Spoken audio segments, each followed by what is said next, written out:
Hello. Happy Monday! How is everybody?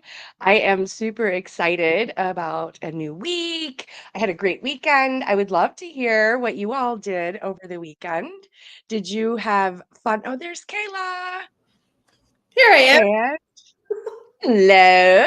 How are you? Sorry about that. We last week we tried something new and and it didn't really work. So if you couldn't find us live last week, I am so sorry about that. However, we are back.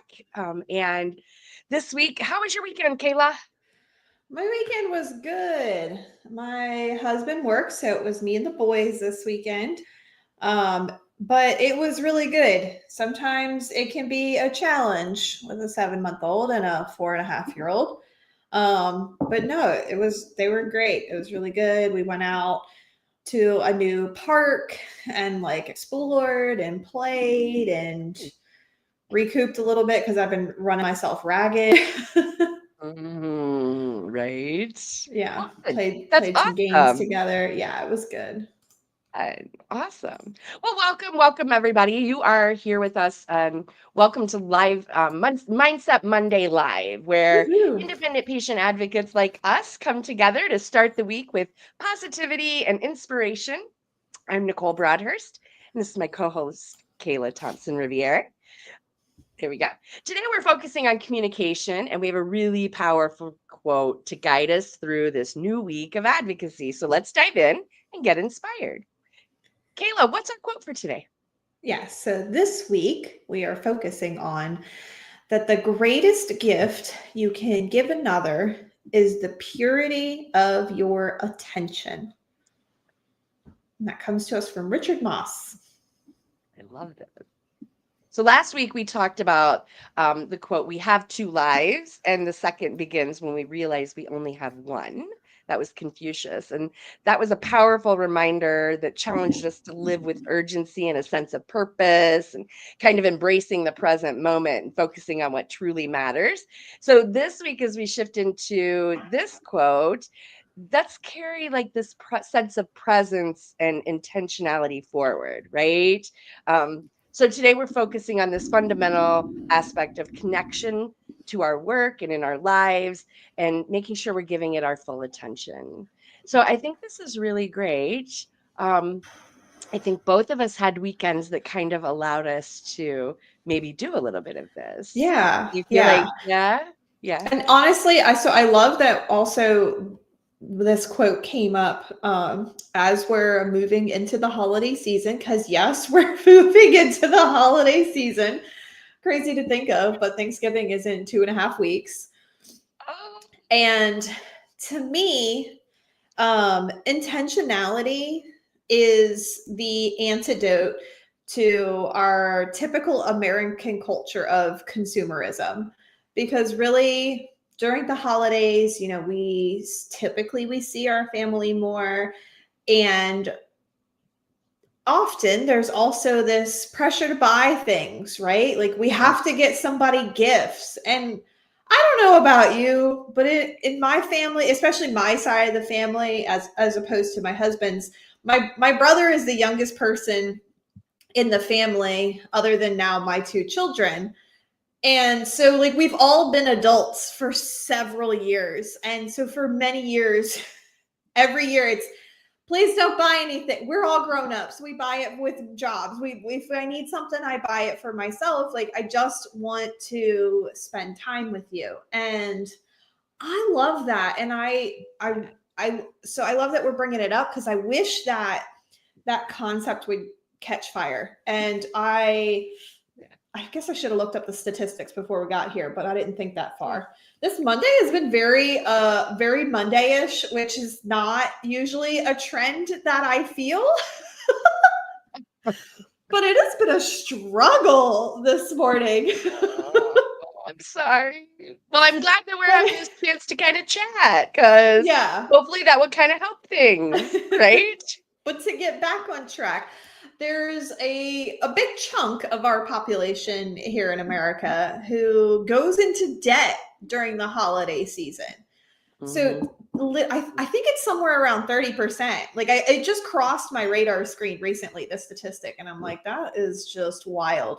And you know why it was? There was a commercial, I think on YouTube, because we don't do cable, but it was like a commercial for a loan or credit or something, and it was like 30% of Americans go in debt for the holiday season. And instead of the message being, hey, don't do that, the message was, go in debt with us because we're better.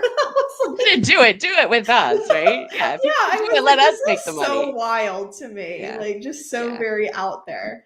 But it's so sad when I hear this, and I'm like, okay, so you're going into debt, which means you're going to have to work more than you normally work, and you're probably already working a 40-hour week. So right. let's just say then for probably a couple months, you're working what, 50-hour weeks to go Yeah. and buy things for your family that before you even pay off the debt, are they seem to still using the thing that you bought? Right?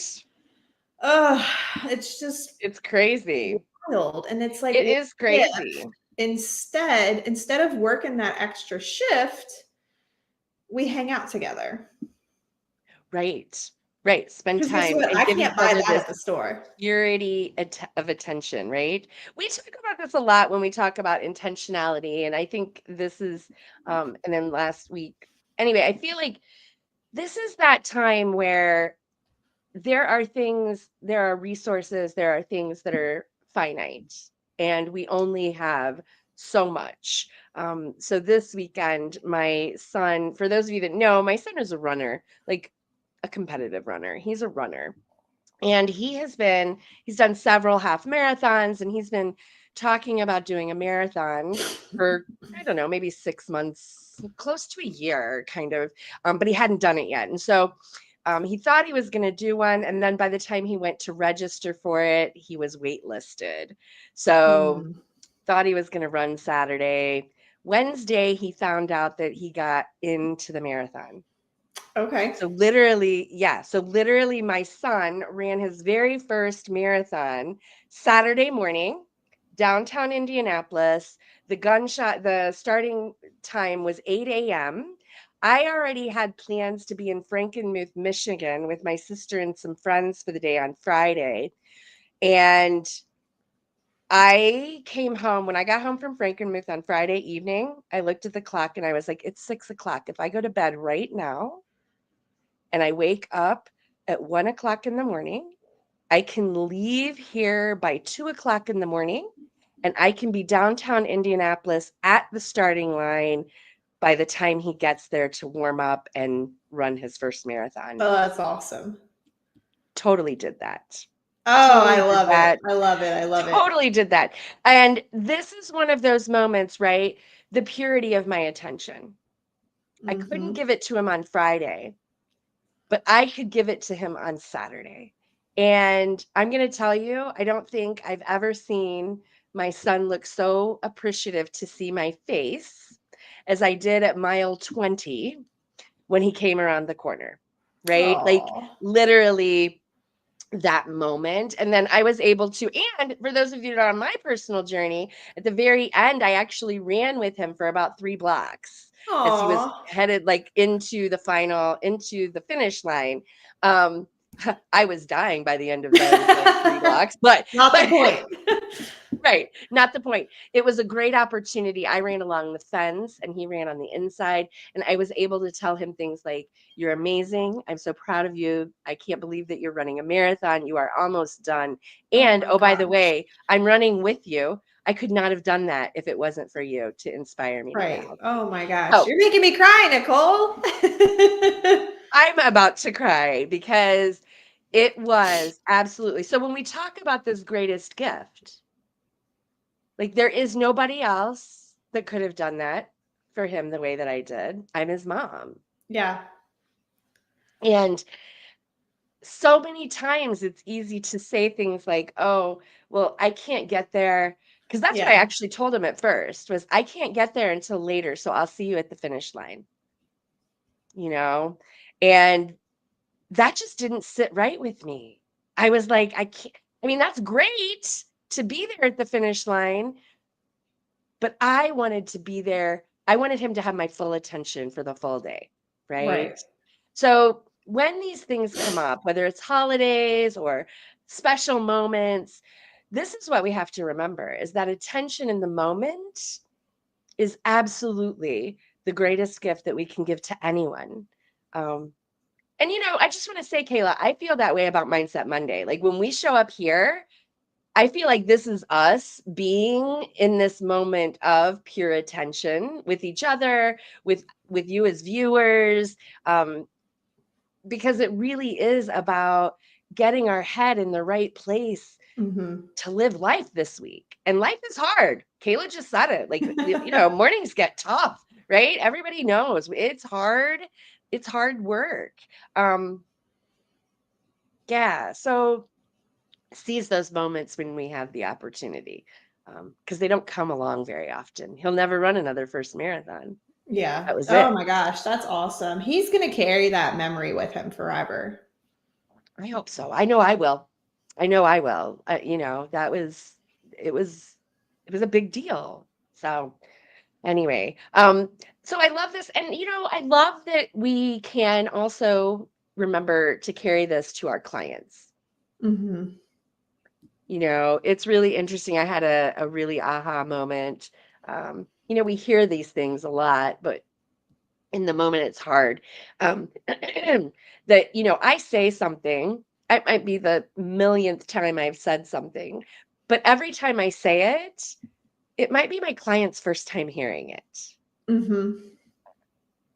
And even if it's not their first time hearing it, I don't know if you've had this experience, but I know I have. Sometimes it takes a couple times for it to click. Sometimes you have to have, like, there's some prerequisite previous Right. experience before a concept really resonates with you. So Right. even if it's not truly the first time, it Yeah. it may as well be. Well, there's always like there's these moments anyway. So it's balancing that feeling of being in the space with whomever you're in the space with, where meeting them where they are, right? And giving that the full attention. It's really interesting. This last week, I've been working on the process that I use to diagnose medical billing issues, right? And I was thinking about how that works and breaking it down so that folks can understand it. And you know what? I totally just forgot why I was bringing that up. I'm telling you, it is the worst thing to have that happen. So anyway, I don't know. Oh, it was about being in the moment, right? And helping people. One of the things that I see a lot with newer billing advocates specifically is this rush to diagnosis of the problem. And a lot of times what I see people, not just advocates, but people managing their own medical bills, I see them rushing to the solution, and before they actually have enough data to know what the real problem is or how to fix it. And so that's what I'm focusing on this process that I'm trying to hammer out to share with people to help people kind of slow down and be in the moment with either their medical bills or their clients as they're trying to figure out what the problem is. And I Mhm. you as a nurse, Kayla, you understand what I'm saying. Like, Yeah, I was gonna say this is and absolutely reflected. It's not just in the medical bills, but also the medical practice. I mean, so right, often your provider has what 10 minutes with you tops. So they're like, they'll, hear a couple of things. They're like, all right, it might be this. Let's go check for it and see you next month or something. right, It's like, right, well, I only right. told you half the story. Right, exactly. And so part of what this quote makes me think about is every time we're in conversation with a potential client, with a client on board, with a provider, with anyone, we really need to be super present in that conversation so that we can actually hear what they're saying, Hmm. process it, and then actually provide valuable feedback. Um, because without it, it kind of goes back to this empathetic listening, right? Active listening. We talk Yep. about that Yep. a lot. But being present in the moment instead of trying to what's the word I want? To move the conversation forward. Yeah. Yeah. When It's I start working with clients, I block out, depending on what's going on with them, an hour, sometimes 2 hours for our initial onboarding conversation. So I can really listen to what's going on with them and take notes and start to connect the dots. So then moving forward, when we do have those really limited physician interactions, one of my superpowers is I'm able to take everything that this person told me in an hour or 2 hours and Mhm. really boil it down to the essence so we can present a case to the provider and not Yes. just a hodgepodge of symptoms that then the provider Right. is taking 1 minute to try to figure out where to go. And it makes our interactions with the healthcare system so much more impactful because we've given it the time and the intention in the beginning to then Yes. get organized, cohesive, and actually start getting somewhere. So that Right. that's the way I see all of that tied to like how we bring it into our practice. Another thing too that comes to mind for me though, one of the marketers that I follow pretty closely, she actually talks about attention is the most valuable currency right now. Hmm. We as a people are so absolutely bombarded by information and messages that you as an advocate, as a business owner, are fighting to get people's attention. Like it's so our Yeah. attention spans are that of a goldfish, and you're fighting for all these like micro blips before you can Yeah. finally get like some real attention. Hmm. But the other side of that is it's such a beautiful gift to give. And people Yeah. really notice it. Even if they may not necessarily have the awareness to put the words around it. I can have a one-on-one conversation with somebody I've met in the Chamber of Commerce, for instance, and we'll go have a one-on-one. And it was such an impactful connection that we got to have together. And whether they realize it or not, it's because in that period of time, that's all my attention is on is them in our conversation. I'm not Right. checking my phone. I'm not, calling in to see if the dog's okay. I don't know what people do, but Right. You're in the moment, right? You're present, you're in the moment, you're yeah. developing that relationship. This is why, I struggle, yeah, usually we meet at a restaurant and I struggle to take enough time to figure out what to order. A lot of times I'll try right, to figure out something ahead of time. That way I can just bloop, bloop, and then give my full attention to that person. right.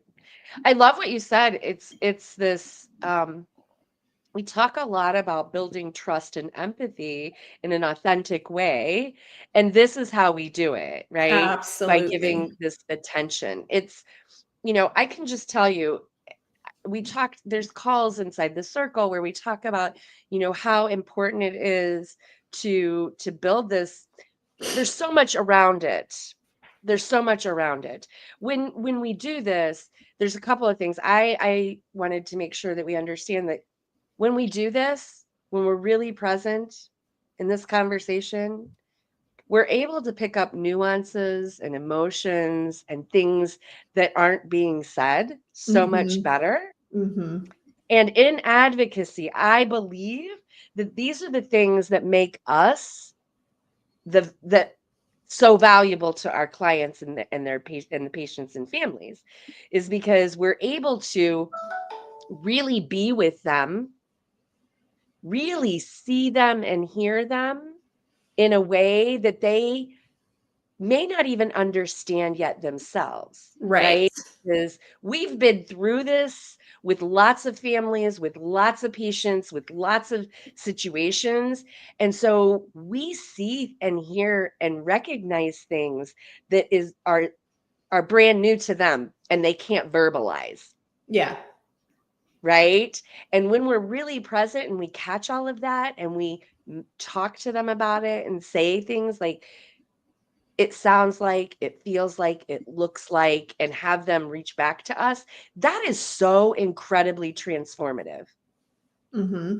right? Because they feel seen and heard and valued in a way that nobody is able to do anywhere else, And then right? from that experience, then validated.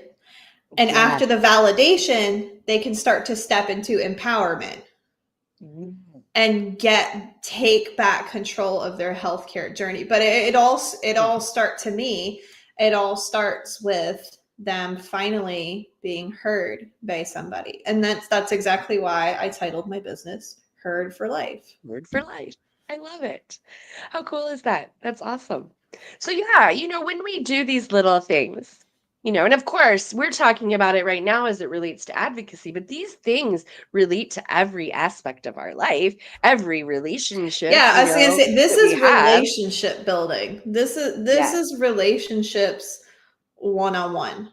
101, right. whatever. Yes. Yeah, yeah, yeah, yeah, yeah, for sure. Right. I mean, that's what this is about. And, this is one of the, well, I love all of this stuff.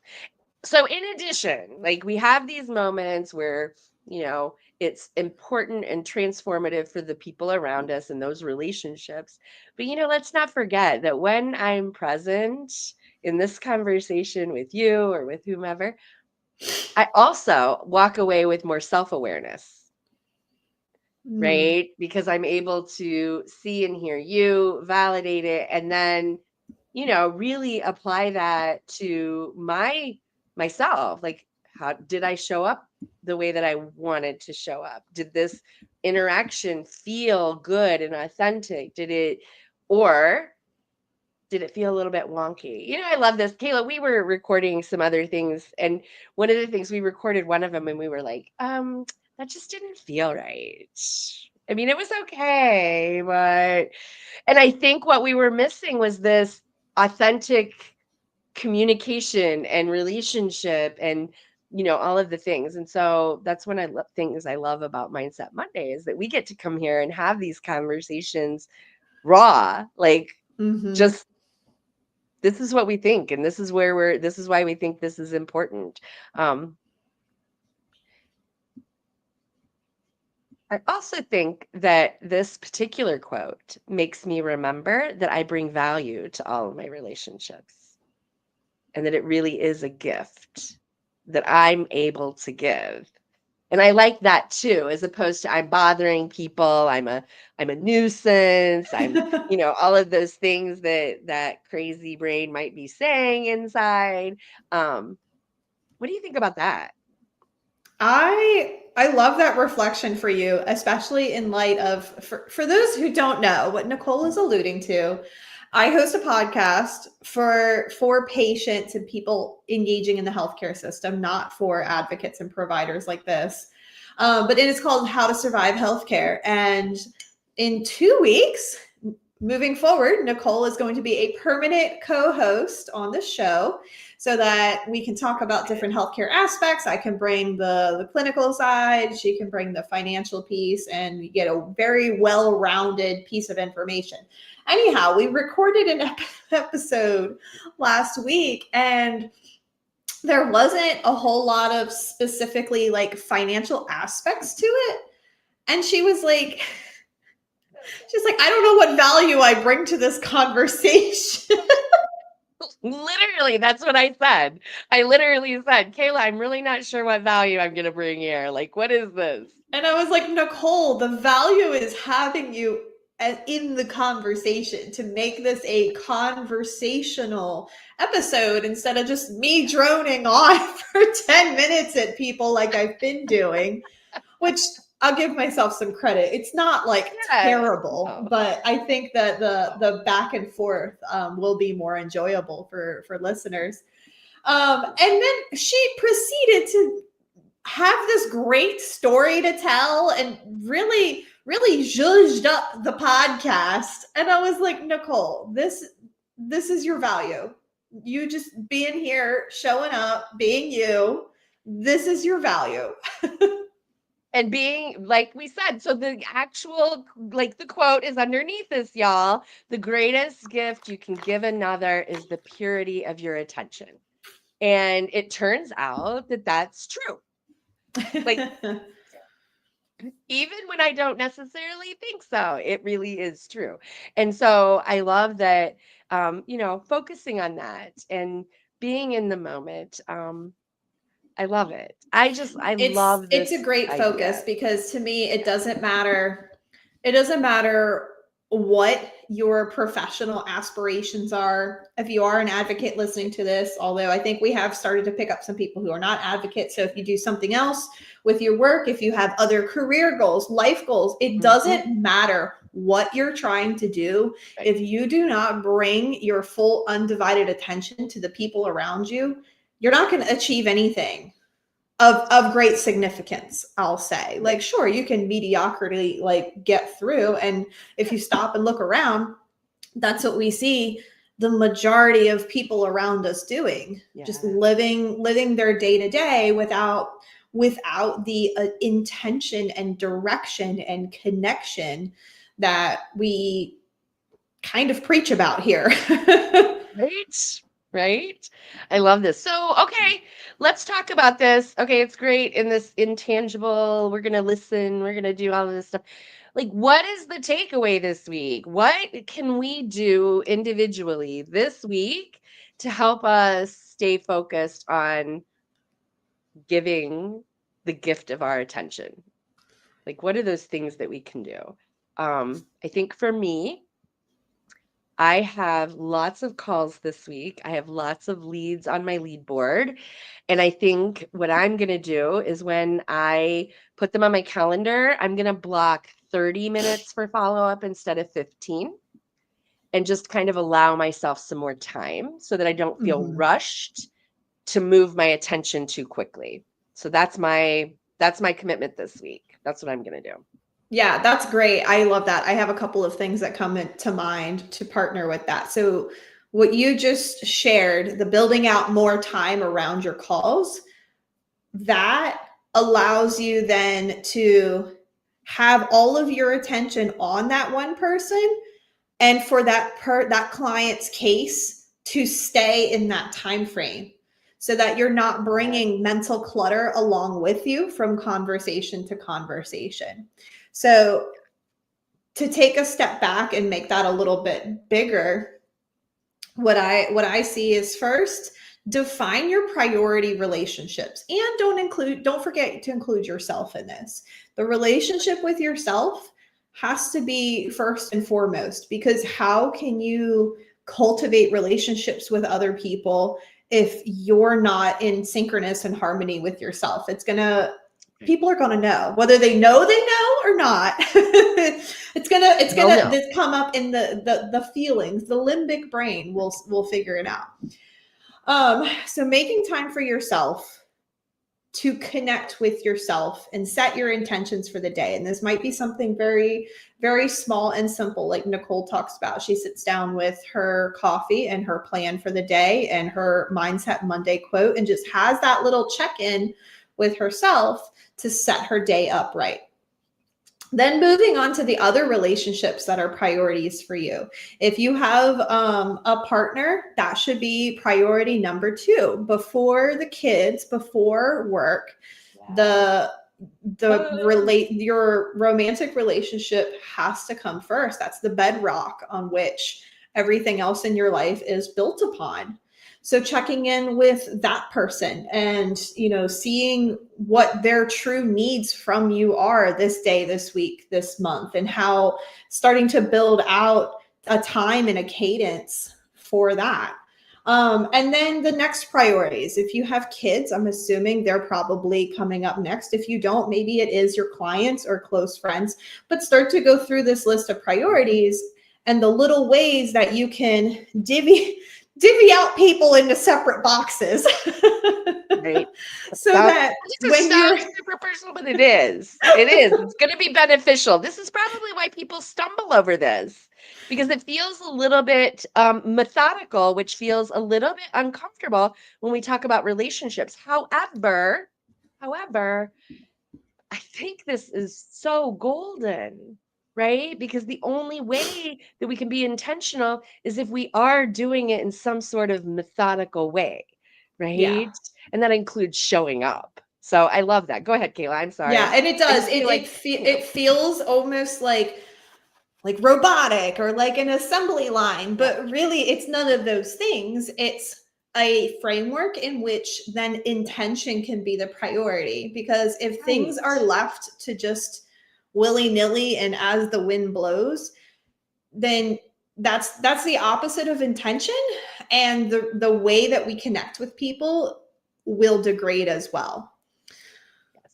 Octavia just jumped in with a takeaway. She Yeah. said, I need to stop multitasking because it takes away my attention from each tasks. Octavia, this could not be more true. It's funny you say that. Right. I actually in college wrote a paper about multitasking. And I think it was related to like texting and driving or something like that. But what I found in digging my research for this paper, there's been studies done on multitasking and like the way that the brain does it. So first of all, multitasking is a misnomer. We Mhm. cannot do more than one thing at a time unless it is something that is controlled by the brain stem. So you can walk and chew gum at the same time. You can breathe and do other things at the same time, because these are not things that require high level thinking. But anything that does require high level thinking, which is all of the things we plan our day around, if you're trying to do things simultaneously, what you're actually doing is task switching. And you may be doing it pretty quickly, but you switch back and forth and switch to switch to switch to switch. But what's really interesting about that switching is that each switch actually requires focus, energy, and attention from your brain. Mhm. And so what you do is you have a massive drop in productivity. And off the top of my head, I can't think of the percentage, but I want to say it's somewhere around like 20 or 30%. Crazy. So where if you're looking Yeah. at two things, in the time it took you to switch back and forth and do those two things, you could have just done one and then the other in like 80% Less of the time, time it maybe. took you to do both the things, and probably with much higher quality and much less frustration. And you can apply that Mhm. concept across the board. This is why one of the things I hate Yeah. so much is trying to get out of the house in the morning after 7 a.m. because then the kids are awake and my husband is awake and everybody wants to talk to me. And I'm like trying to put on mascara and then hold a conversation about the election. Like, you cannot do both of those things. Right. Right. And then I'll be like, Right. God, I've been putting on mascara for 10 minutes. And also, like, what are we talking about right now? About. Yeah. So I love that. I love that. Octavia said she thought she heard the term multi-switching somewhere, which makes Yes, much more sense, avoid at right? all Yeah, costs. right. Yeah, this is where I talk about plan once, execute daily. Plan once, Yes, execute yes, daily, I love right? that. Yeah, because there's so many times every single day where I'm like, whoa, whoa, whoa, whoa, whoa, whoa, whoa, this is not on my calendar. What's on my calendar? Like I do the literally. same thing. And it's funny, my husband this morning was asking me, he's like, "What are you doing today?" I'm like, "I don't know. I don't know. I wrote it down. I wrote it down on Friday. I planned out my week on Friday. It's sitting on my computer at work. I will open it up and then I will know what I'm doing." Oh my God. You know what? I'm gonna tell. Thank you for sharing that because I'm gonna share with my husband. He gets so frustrated. Our morning conversation. He's like, "So what are you doing today?" And literally, I don't know until I sit and have my coffee and fill out my planner. Yeah. Like, like it is a real thing. I do not carry all of that in my head. I have I like plan 13 one. different Yeah, projects and priorities going on. I don't know which one's on the docket today. I planned it once. right. I don't think about it over and over. That's great. Love this. And that also allows us to do this attention thing. Yes. Like, I'm not sitting here worried about what I'm gonna do after we finish this recording, which we need to tie up, but, I'm not like, my brain isn't, like, freaking out about that, because whatever it is that's next on my calendar is next on my calendar, and I will get there when we finish this. Yeah. Um, So to oh my try to gosh. tie this in a bow, that was Yeah, the let's next do piece this. though, after figuring out what relationships are your priority. and then, putting them into little categories is then plan out your time. Maybe you're not juggling as many things as me, and that's fine. And you just want to plan day by day. But if you are trying to take on the world, I suggest you take a step back and start planning out your weeks and then your months, because if you don't get it on the calendar and stick it in a slot, it's just not going to happen. But plan it once and then execute. Yes. Now, of course, something significant comes up, then, you got to shuffle things around. I also never fill out my agenda completely. I plan to work 12 hours a day. Sounds like a lot, but I only get max 4 days a week to work. So I plan out 12 hours a day.